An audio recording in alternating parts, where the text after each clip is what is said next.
महाराज के अमृत वचन सर्व पवित्र धर्मों के पवित्र शास्त्रों के आधार पर परमेश्वर ने कहा, कबीर साहब ने कहा, स्वामी जी यदि प्रारब्ध का कष्ट भोगना ही पड़ गया तो भक्ति की क्या आवश्यकता है फिर?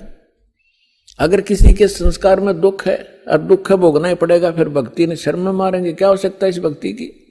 कौन करेगा भक्ति? क्या आवश्यकता परमात्मा की?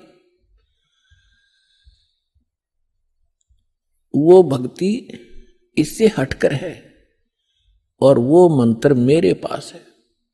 अपने आत्माओं जो दुखी व्यक्ति है उसको तो संकेत चाहिए।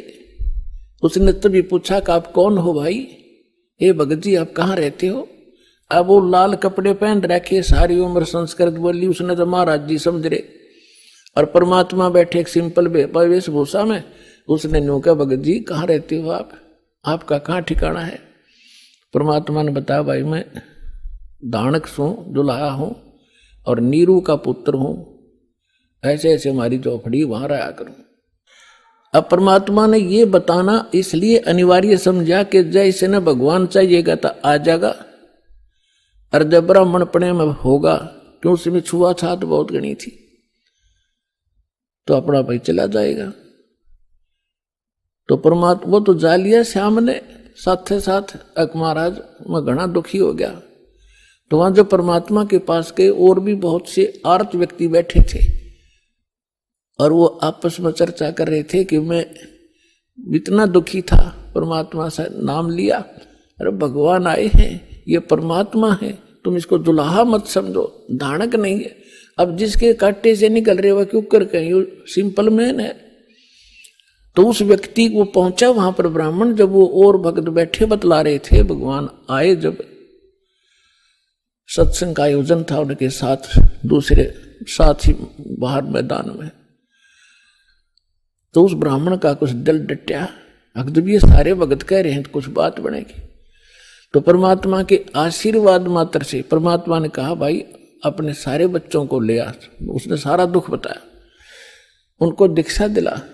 तो उसने सोचा पहले अपने लड़कों को ले चलता हूं, क्योंकि इज्जत और बेइज्जती हमारा साथ लटक रही है। घर में कह टूट रहा, दोनों लड़कों को ले आया। परमात्मा ने दीक्षा दी, बेटा भक्ति करोगे ना जब बात बनेगी। केवल आशीर्वाद से भी सुख दे देते, लेकिन वो तो एक का दुख टला, आगे जीवन में पता नहीं कितने दुख है आपके। परमात्मा ने नाम दिया, दोनों बच्चे ऐसे स्वस्थ हो गए जैसे कदे दुख था ही नहीं। अपने आप उठ के गए, उन्हें लाया था बैठा बैठा कर, तो उनको एकदम खुशी की लहर आ गई। फिर अपनी बेटियों को, पत्नी को, सबको नाम दिलाया। परमात्मा के आशीर्वाद से सब ठीक हो गए, स्वस्थ हो गए कुछ ही दिनों में। और फिर घर का काम भी उसका बहुत अच्छा चलने लगा।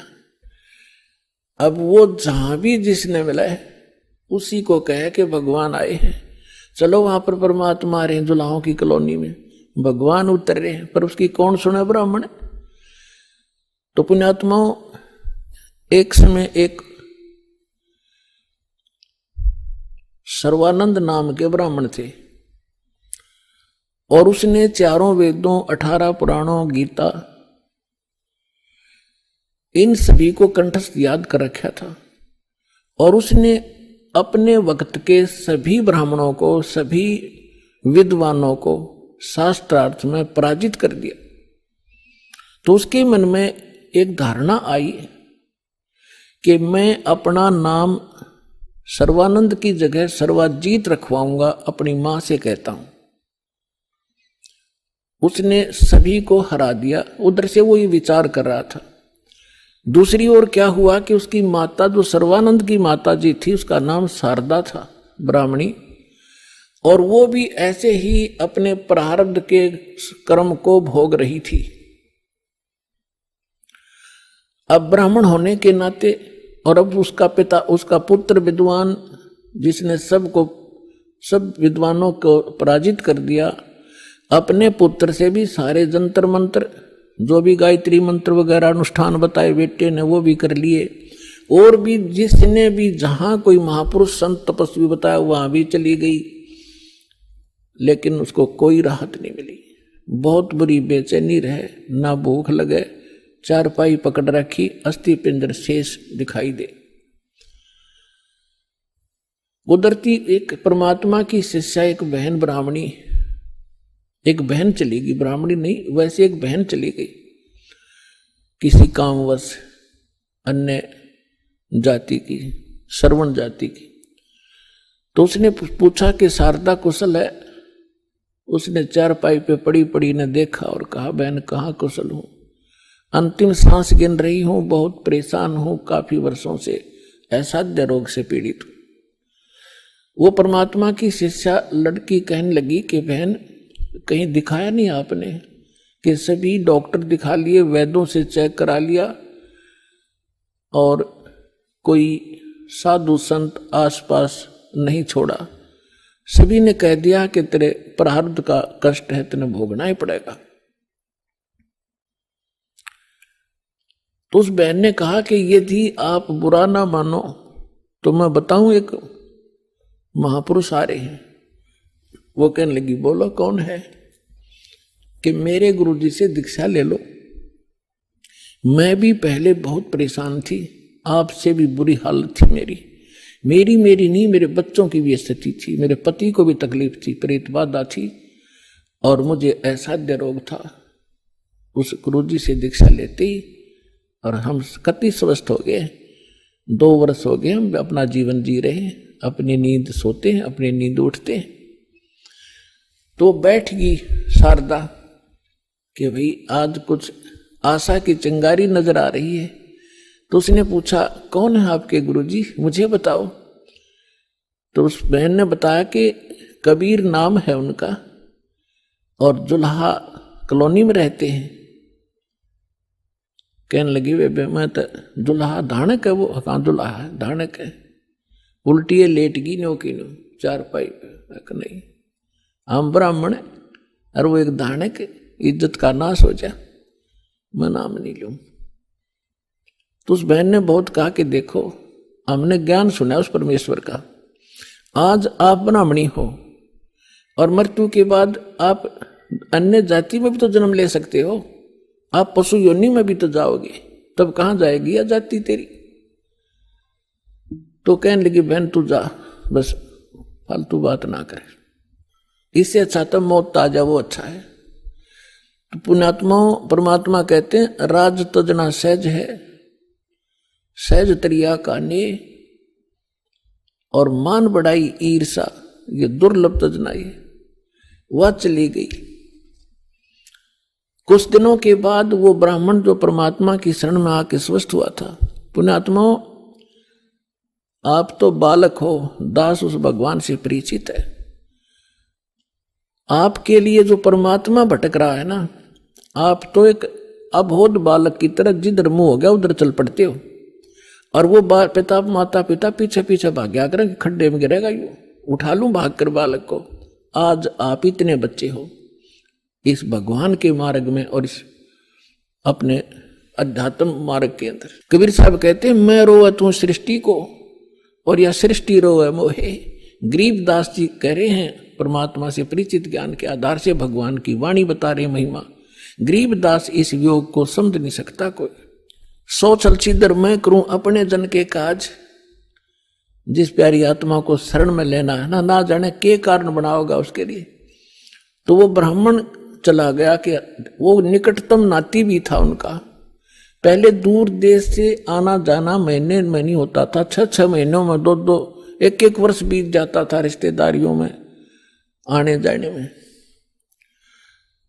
तो वो ब्राह्मण उसी काशी शहर के आसपास कोई गांव था उसका रहने वाला था, और शारदा बनारस में काशी में रहा करती थी। तो एक दिन वो किसी कामवश शहर में आया था, तो उसने सोचा चल रिश्तेदार के घर चलते। जब वहां पहुंचा तो शारदा घर अपने उसी तरह उसी स्थिति में थी। राम रमी करी, नमस्कार हुआ, कुशल मंगल पूछा। तो शारदा ने अपना सारा दुखड़ा रोया कि मैं बहुत दुखी हूं, बहुत बुरा हाल है मेरा, मैं तो अंतिम सांस गिन रही हूं। तब उस ब्राह्मण ने कहा कि आप हमारे गुरुजी से दीक्षा ले लो, आप स्वस्थ हो जाओगे। और मेरी हालत का आपको पता ही है, क्या स्थिति थी मेरी। हाँ, आपकी तो बहुत बुरा हाल था, सारा परिवार दुखी था। और आप कैसे स्वस्थ हुए कि हम उस परमात्मा आए हैं पृथ्वी पर। शारदा तेरा यकीन होइयो चाहे ना होइयो। और हमारी जो दुर्दशा थी देखने जोगी थी, रिश्तेदार भी नफरत करने लग गए थे। और उनकी कृपा से आज सारे बच्चे स्वस्थ हैं और हम स्वस्थ हैं। 4 वर्ष हो गए मैंने उनसे उपदेश लिए। मेरा तो बुरा ऐसा दुखी शायद पृथ्वी पर कोई प्राणी नहीं होगा जैसा मैं था। मेरे से रिश्तेदार भी नफरत करने लग गए थे कि अब यू आ गया घर पे, कुछ पैसे मांगने आया होगा। तो ऐसी दशा होगी थी मेरी। और अब वो रिश्तेदार मुझसे उधारे ले जाते हैं। तो शारदा ने सोची, हे भगवान बड़ी दया करी, देख यू तो ब्राह्मण है, इसने तो गुरु कोई बढ़िया बना रखा होगा, ऊंच जाति का ब्राह्मण ही बना रखा होगा। तो फिर बैठ गई चारपाई पे। तो उसने कहा कि फिर ठीक है, बताओ मुझे आपका गुरुजी कौन है, क्या नाम है उनका, कहाँ रहते हैं। मेरे पूज्य गुरुदेव जी का नाम है कबीर। उसके वो फिर अक्सर खटक गया, कबीर वो धानक, वो नीरू का। कहा, वो ब्राह्मण बोला कहा वही है, यस।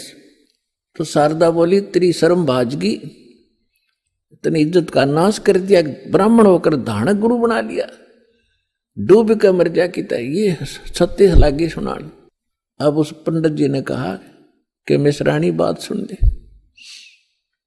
यह शिक्षा मेरे देने की जरूरत नहीं, मैंने देख लिया ये ब्राह्मण जब कित गए थे, जब मेरी दुर्गति हो रही थी, चोने भी ना दे थे, अंतिम सांस गिनों था, बुरा हाल हो रहा था।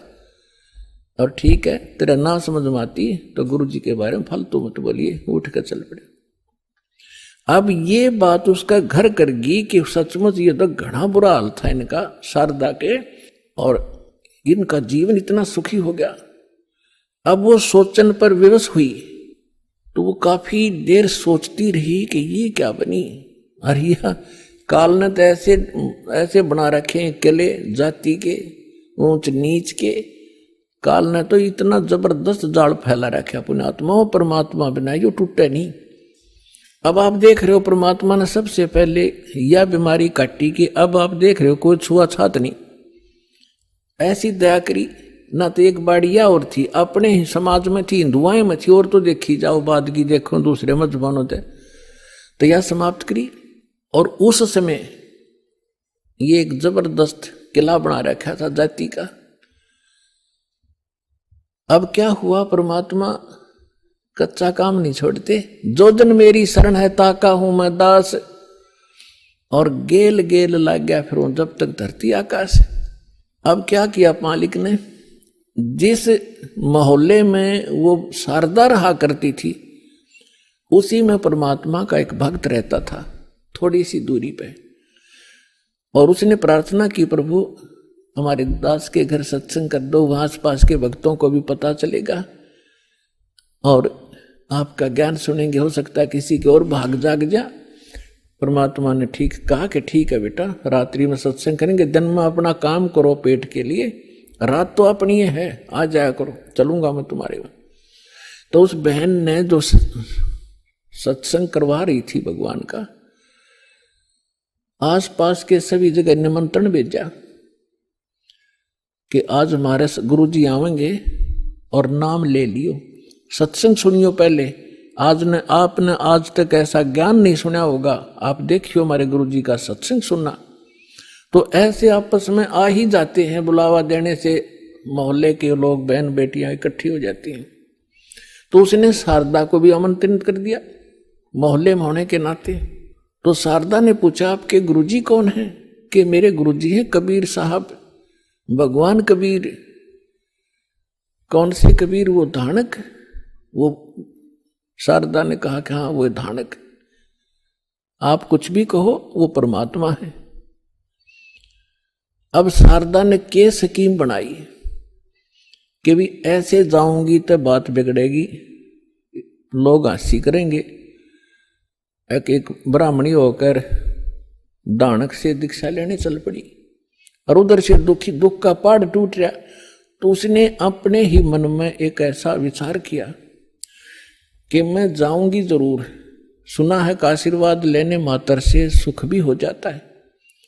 यदि मैं सुखी होगी, मेरा यू दुख दूर हो गया उनके आशीर्वाद से, मैं वहीं चरण पकड़ लूंगी, फिर कति नहीं लोक लाज करूं। अब परमात्मा कहते करा करावे साइया, मन में लहर उठा, दादू से दरजीव के वो आप बगल हो जाए। तो पहले रात्रि का समय था, पहले एक जोत जलाया करते देसी घी की, वही तो हवन का काम कराया करती, और वही रोशनी का वहां चांदना उसी से बनाया करते थे। एक जोत जला रखी देसी घी की, उससे आंगन में थोड़ा सा टमटमाती सी रोशनी थी। अब सभी बहन भाई आ रहे थे, एक साइड बहन बैठ रही थी, एक साइड भक्त बैठ रहे थे, बीच में रास्ता था, सामने भगवान बैठे थे आसन पर। अब शारदा आई, मुंह पर घूंघट काट के, उसने ये सोचा था कि ऐसा घूंघट काट के औरतों में जाकर बैठ जाऊंगी प्रणाम करके, जैसे वो क्रिया करेंगे और मुझे कोई पहचानेगा नहीं। अब जो ही सभी बहन आ रही थी, भगवान के चरण ले रही थी और बैठती जा रही थी। अब वो आगे शारदा भी मुंह ढक्के आवे थी, परमात्मा के चरण छुए, मालिक ने सिर पर हाथ रखा और कहा, सर्वानंद की माँ ब्राह्मणी पंडितानी, आज दानक के पास कैसे आना हो गया तेरा?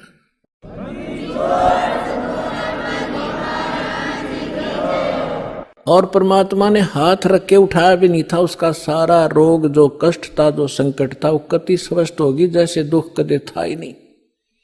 और ऊपर से परमात्मा ने कहा कि कहा कैसे आगी सर्वानंद की माँ तू, एक दानक से क्या कहेंगे तेरे को, जो पंडित लोग जात से घेरेंगे।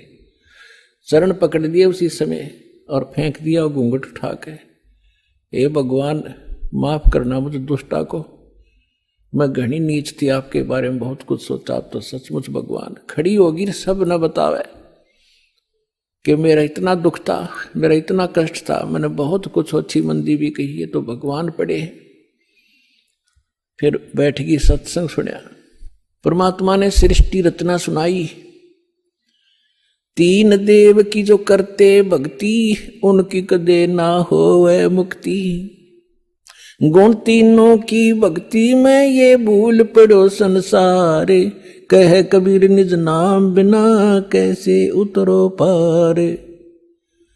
अब शारदा को जितना ज्ञान था राम और कृष्ण, विष्णु और शंकर का, ब्रह्मा जी को तो हम भक्ति करते ही नहीं थे, श्री विष्णु जी और भगवान शंकर की तो हम खूब भक्ति कराया करते। अब सारी सृष्टि रचना सुनाई और ऐसा दुख टल गया उस समय, तो सारी स्वीकार करे थी ना, तो अग्रम मग्रम भी करे, वो थोड़े बहुत हुआ, तो वो भी मालिक ने पहले उसका समाधान कर दिया और सारी सुने थी, सारी हृदय में समाव थी।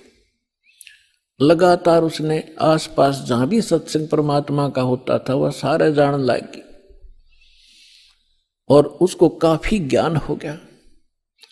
एक दिन क्या हुआ, उसका लड़का जो सर्वानंद था, उसने अपनी मां से कहा कि मां, मैंने इस आसपास के सभी विद्वानों को शास्त्रार्थ में पराजित कर दिया है, अब मैं चाहता हूं कि मेरा नाम सर्वानंद से बदलकर आप सर्वाजीत रख दो।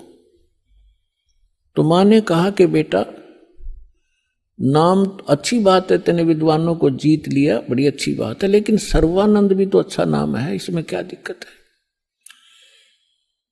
तो उसने कहा, माता जी ऐसा है ना, अब सबको अपने आप पता लग जाएगा कि इसने सबको पराजित कर दिया, सब पर विजय प्राप्त कर लिया, इसलिए मैं अपना नाम सर्वजीत रखवाना चाहता हूं।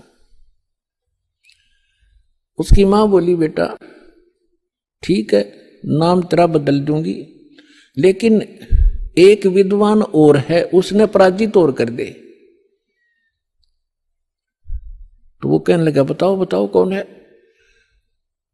कि मेरे गुरुजी हैं और कबीर नाम है उनका, और जुलाहे की कॉलोनी में रहते हैं। कहने लगे वो, अच्छा फिर अकमाता आपने बड़ा विद्वान खोजा, उसको संस्कृत भी ना आती, वो क्या जाने सदग्रंथों के बारे में। उसकी माँ बोली, बेटा देख ले, यदि मेरे से इतना नाम बदलवाना है तो उस विद्वान को इतना पराजित करना पड़ेगा। और ऐसे नहीं मानूंगी, उससे लिखवा के लाना और उनका अंगूठा लुआ के लाना, एक दो गवाह भी हो साथ में।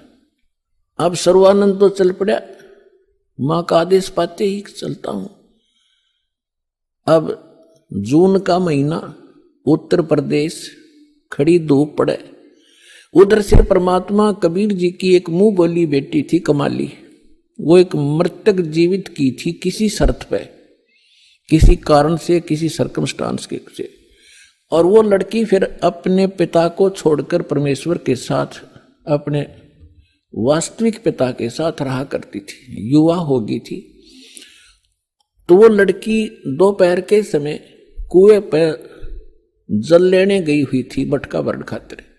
उधर से सर्वानंद जी आ गया, एक बैल के ऊपर सारे सदग्रंथ रखा करता, गीता, 18 पुराण, 4 वेद, श्रीमद् भगवद गीता और 6 शास्त्र। बैल के ऊपर जैसे गधे पर बोरा डाल लिया करें, ऐसे बोरा डाल के उनमें रखा करता था, सुंदर कपड़े लपेट के। उस बैल को लिए हुए आ रहा था। अब जुलाहों की कॉलोनी में, और उस समय पंडित जी आचार्य, वो भी सा विद्वान सुप्रसिद्ध, तो सभी ऐसे देख रहे थे जैसे पहले गांव में हाथी आ जाता, सारे गांव निकल कर आ जाया करता, हाथी देखेंगे, ऊपर चढ़ चढ़ कर मकानों पर देखा करते थे। तो सभी देख रहे हैं कि ब्राह्मण कैसे आ गया हमारी कॉलोनी में। अब देखो लीला दाता की, उसको इतनी भयंकर प्यास लगा दी, उसकी आंखों में प्राण आ गए सर्वानंद के। और सामने वाली लड़की पानी पर लग रही, उसके पास आकर कहा कि ये लड़की जल्दी पानी पिला बेटी, मेरे प्राण निकलने जा रहे हैं। तो लड़की ने बाल्टी उसके कर दी, ले पी लो। उन्हें अपना करमंडल ले रहा था, उसमें डालकर गट गट पी लिया। अब उसने देखा कोई देख तो नहीं रहा तुझे, कितने दानकों के जुलाहों की कॉलोनी कुएं का पानी पी लिया। कोई देख तो, सब देख रहे थे, सब चारों तरफ देख रहे थे। तो उसने अपनी इज्जत बचाने के लिए लड़की को डांटा कि लड़की ये किसका कुआं है, किस जाति का कुआं है। तो लड़की ने कहा जी दानकों की कॉलोनी में तो दानकों का कुआं हुआ कर, ब्राह्मणों का नहीं हो सकता। ये तूने पहले क्यों नहीं बताया मुझे? पंडित जी पानी पी कर जात नहीं पूछा करते, तू पहले पूछता। जब तक तेरा पसीने आ रहे थे तेरी जान जाने वाली थी, अब तुझे जाति दिखाई देती है। मर जाता 2 मिनट तुझे पानी नहीं मिलता तो फिर कहता है बेटी छोड़ इन बातों को, यहां कबीर कहां रहता है? तो लड़की ने कहा कि कबीर का घर शिखर में सतलोक में रहता हो, जहां से ले ली गैल और पावना टेके पपील के, तो पंडित ला दिया बैल। लड़की ने कहा कि तुझे कबीर चाहिए, वो कबीर सतलोक में रहता है, गगन में, और जहां तक चिट्टी का पैर नहीं टिक सकता तू इन पोथियों से जाएगा वहां कबीर से मिलने। तो कहने लगा ए लड़की गणी ना बोला है, यूं बता यहां कहाँ रहता है इस कॉलोनी में? वो लड़की बोली आ जाओ मेरे पीछे पीछे, मैं उन्हीं की बेटी हूं। अब लड़की मटका उठा के चल पड़ी, सर्वानंद बैल आके पीछे पीछे। लड़की थोड़ी आगे चली गई और जाकर कहा पिताजी एक ब्राह्मण आवा है, सारे पोथे लिए, आपको पूछ रहा है, आपके साथ अवश्य कोई वाद विवाद करेगा। परमात्मा ने कहा बेटा कोई बात नहीं, ज्ञान की चर्चा तो होनी चाहिए, अच्छी बात है, उसको बुला लो अंदर। वह लड़की बाहर आई और कहा सर्व आओ जी, आ जाओ पिताजी अंदर है, आ जाओ। तो सर्वानंद बाहर खड़ा हो गया और कहा ले लड़की ये मेरा लोटा ले जा, पानी का भरवा दिया कि एक पानी का मेरा लोटा भर दे। बाहर खड़ा खड़ा लड़की ने पानी का लोटा भर दिया और कहा इस लोटे को जाके कबीर को दे दे और इसका क्या उत्तर दे फिर मुझे बताना बाहर आकर के। अब लड़की उस लेकर उस लोटे के भरे हुए को और धीरे धीरे परमात्मा के पास गई और कहा पिताजी एक वो ब्राह्मण युग ने ऐसे ऐसे कहा है कि ये लोटा दिया है, कहा कि इसका उत्तर दे वो मुझे बताना इस जल को, और इतना भर दिया कि वो पानी लबालब भरा हुआ था उस लोटे के ऊपर तक, उसमें जरा सा भी पानी डाल दे तो बाहर जावे, इतना फुल भर के दे दी। परमात्मा बोला ठीक से बेटी। परमेश्वर ने एक बड़ी सुई थी, वह सुई उठा कर लोहे की और लोटे में डाल दी, कुछ पानी बाहर निकल गया और कहा जा सर्वानंद को दे दे बेटा। वह लड़की वापस आई धीरे धीरे। अकलो पंडित जी, सर्वानंद ने पूछा क्या उत्तर दिया तेरे पिता ने? कि बोले कुछ नहीं, इसमें एक सुई डाल दी और आप पूछ लो इन्होंने क्या मतलब है इसका। तो अंदर आया सर्वानंद। सर्वानंद ने पूछा कि कबीर आपने मेरे प्रश्न का क्या उत्तर दिया? परमेश्वर ने पूछा आपका प्रश्न क्या था? मेरा प्रश्न ये था, ये संकेत था, इस पानी के लोटे को फुल भर के आपके पास इसलिए भेजा था कि मैं ज्ञान से परिपूर्ण हूं और मैंने सभी आसपास के विद्वानों को पराजित कर दिया है। मैंने अपनी मां से सर्वाजीत नाम रखवाना है और उसने ये शर्त रखी है कि मैं आपसे शास्त्रार्थ करूं और आपको विजय पाऊं आपसे, तब वो मेरा नाम रखेगी। मैंने आपको ये संकेत दिया है कि मैं ज्ञान से ऐसे फुल हूं जैसे लोटा फुल था। यदि मुझे कोई ज्ञान शिक्षा देगा तो मेरे अंदर समाएगा नहीं, वो इस लोटे में अगर कोई और जल डालेगा वो बाहर ही जाएगा, इसमें जगह नहीं। अब आप बताओ आपका क्या उत्तर था? परमात्मा बोले मैंने इसमें एक लोहे की सुई डाली है। मेरा ये संकेत है कि मेरा ऐसा ज्ञान है, ऐसा भारी ज्ञान है, ऐसा गुरु ज्ञान है कि जैसे मेरी सुई तेरी लोटे की तली में जाकर टिकगी और तेरा पानी बाहर निकल गया। ये मेरा ज्ञान ऐसा तेरे थोथे ज्ञान में बाहर फेंक देगा, ठाके तेरे हृदय में समा जाएगा।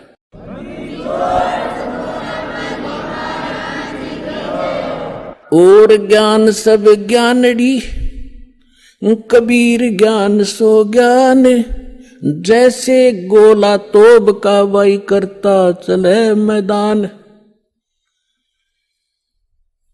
अब सर्वानंद ने कहा कि ठीक है आप करो शास्त्रार्थ। उसी समय वहां आसपास के जुलाहे और उनकी गोष्ठी सुनने के लिए आकर बैठ के, वो बेचारे भोले भाले अनएजुकेटेड सामने बैठ के सर्वानंद ने कहा कि कबीर बोल क्या प्रश्न करेगा? परमेश्वर ने कहा कि कौन ब्रह्मा का पिता है, कौन विष्णु की मां, शंकर का दादा कौन है, पंडित जी दियो बता। ब्रह्मा विष्णु महेश के माता पिता कौन है, इनका दादा कौन है? अब सर्वानंद की बुद्धि तो वहीं टिकी हुई थी, ये सर्वेश्वर है महेश्वर है, इनके कोई माता पिता नहीं है। आप ऐसे ही कह रहे हो, इनके कोई माता पिता नहीं। अब परमेश्वर ने कहा कि आप देवी भागवत तीसरा सकंद निकालो और उसमें ये स्वयं स्वीकार करते हैं। देखिएगा श्री देवी भागवत यानी देवी पुराण, सचित्र मोटा टाइप, गीता प्रेस गोरखपुर से प्रकाशित है।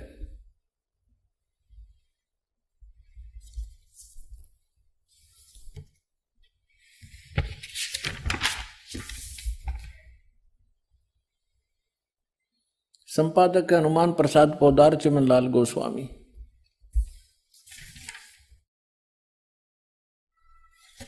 और ये गीता प्रेस गोरखपुर से प्रकाशित है। इसके 123 पृष्ठ पर देखिएगा।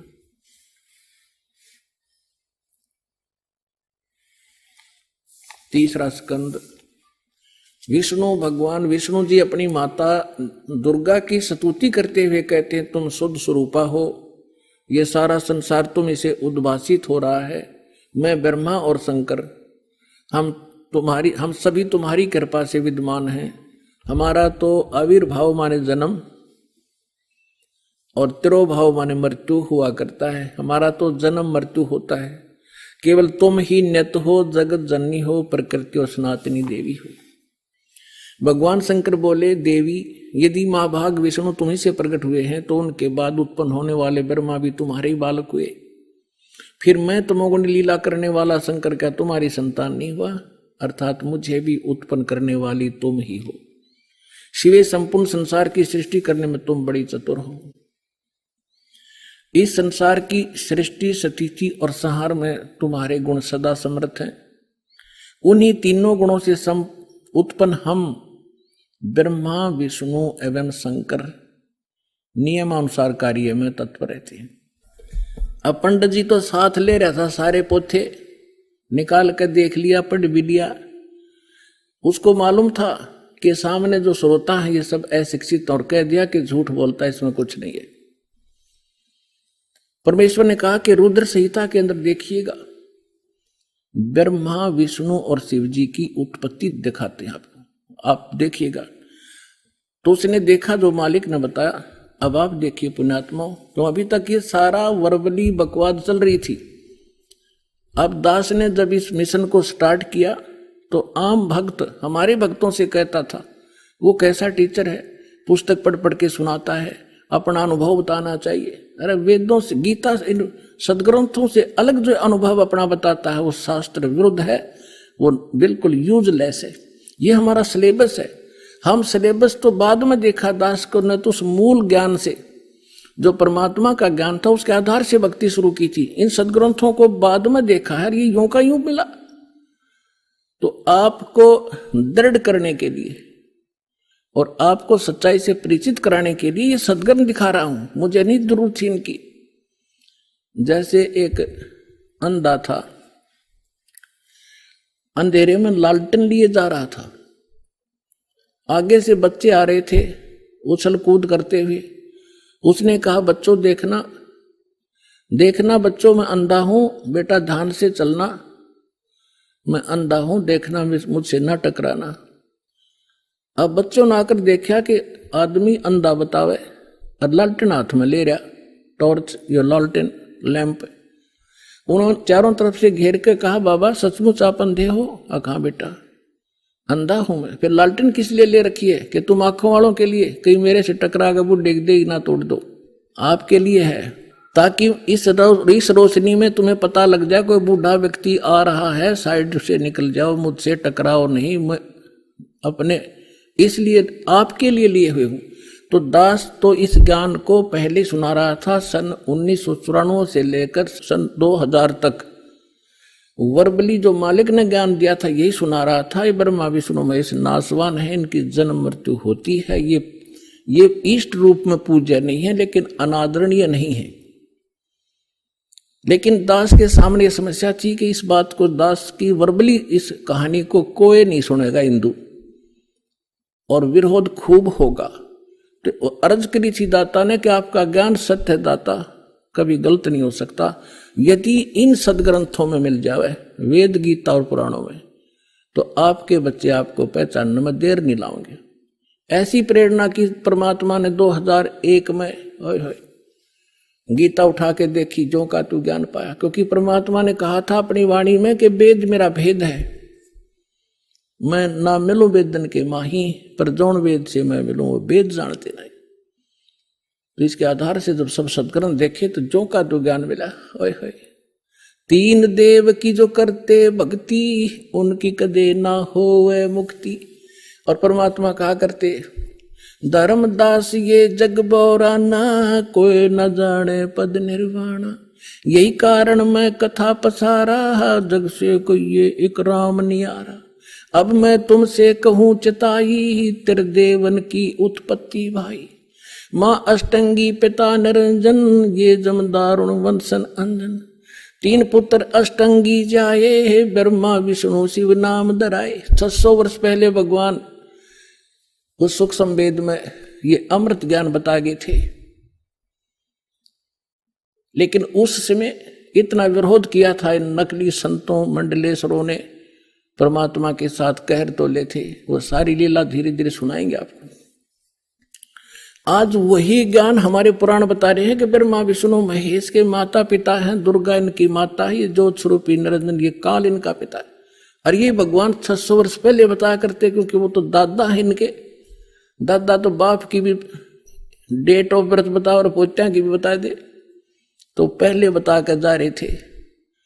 अरे नकलियान हमारे तक सारा अज्ञान भर रखा था। अब देखिएगा शिवपुराण, ये संक्षिप्त शिवपुराण सचित्र मोटा टाइप केवल हिंदी, गीता प्रेस गोरखपुर से प्रकाशित है। इसके संपादक कौन है?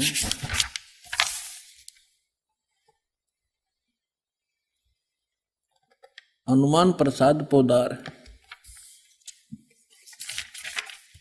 और ये गीता प्रेस गोरखपुर से प्रकाशित है।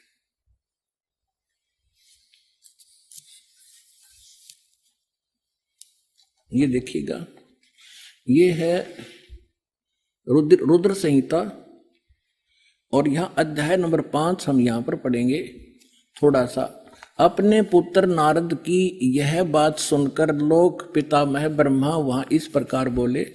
हमने 98 से प्रारंभ किया है, 98 से 98 से।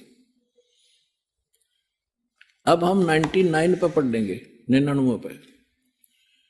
ब्रह्मा जी ने, नारद जी ने ब्रह्मा जी से पूछा था। ब्रह्मा जी कहने लगे, ब्रह्मा जी ने कहा, ब्रह्मन देव शिरोमणे, तुम सदा समस्त जगत के उपकार में लगे रहते हो। तुमने लोगों के हित की कामना से बहुत उत्तम बात पूछी है।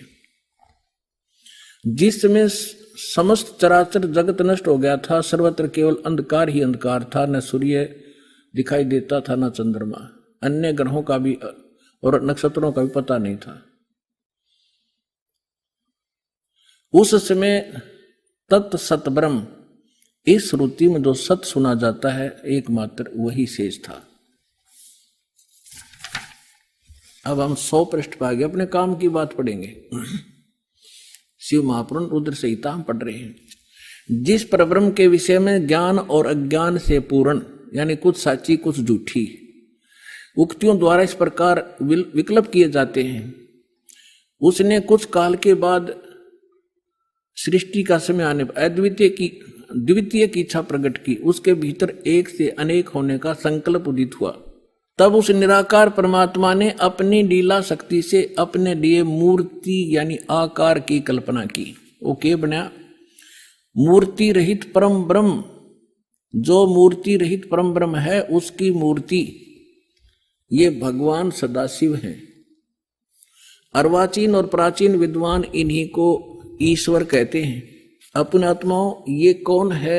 सदाशिव ये काल है, और ये इसने प्रतिज्ञा कर रखी है कि मैं कभी किसी के सामने अपने काल रूप में, ओरिजिनल रूप में नहीं आऊंगा। जो श्री कृष्ण के अंदर से निकल कर इसने अर्जुन को दिखाया था भयंकर रूप, वो है इसका असली रूप। तो ये क्या करता है? अपने पुत्र किसी को ब्रह्मा के रूप में दर्शन देता है, किसी को शिव के रूप में, किसी को विष्णु के रूप में। तो यहां ये काल के विषय में ब्रह्मा जानकार नहीं है। ये कौन है? कहते वो निराकार था, फिर साकार बन गया सदाशिव। अब देखो सदाशिव कौन है? भगवान सदाशिव है वो मूर्ति। अर्वाचीन और प्राचीन विद्वान उन्हीं को ईश्वर कहते हैं। उस समय एकाकी रहकर स्वेच्छानुसार विहार करने वाले उस सदाशिव ने अपने विग्रह माने शरीर से स्वयं ही एक स्वरूप भूता शक्ति यानी दुर्गा की सृष्टि की, एक स्त्री की सृष्टि की, जो उनके अपने श्रेयंग से कभी अलग होने वाली नहीं थी। उस पराशक्ति को प्रधान प्रकृति गुणवती माया बुद्धि तत्वों की जननी तथा विकार रहित बताया गया है। वह शक्ति अंबिका कही गई है। अब ये क्या कह रहा है ब्रह्मा जी? पुण्यात्माओं, अब देखो कमाल की बात है। देवी पुराण के अंदर 3रे स्कंद में ब्रह्मा जी अपने पुत्र नारद को बताता है कि बेटा, मैं जब उत्पन्न हुआ मैं कमल के फूल पर बैठा था और युवा मेरा शरीर था। मुझे नहीं मालूम मैं किसने उत्पन्न कर दिया, मेरा उत्पत्ति करता कौन है, मैं कुछ नहीं जानता। अब यू बताओ है उस अपने बाप की उत्पत्ति वो क्यों कर बना? तो ये आप पे कह रहा है कुछ सच्ची कुछ झूठी। तो ये इसने परमात्मा जब प्रथम बार आए थे वो इस ब्रह्मा से मिले, विष्णु जी से मिले, शिव जी से मिले थे। उनको सृष्टि रचना सारी कथा सुनाई थी। इन्होंने एक बार तो स्वीकार किया था, फिर काल प्रेरणा से माल्यक के ज्ञान को रिजेक्ट कर दिया था। अब वो सुना हुआ ज्ञान यहाँ कुछ अटकलबाजी कर रहा है। ये परमात्मा ने तो ये बता रखा है कि इस काल ने दुर्गा को खा लिया था, बुरी नीयत वो उसके पेट में चली गई थी, फिर वो परमेश्वर ने आकर निकाली थी, तब ये दोनों पति पत्नी रूप में रहने लगे थे।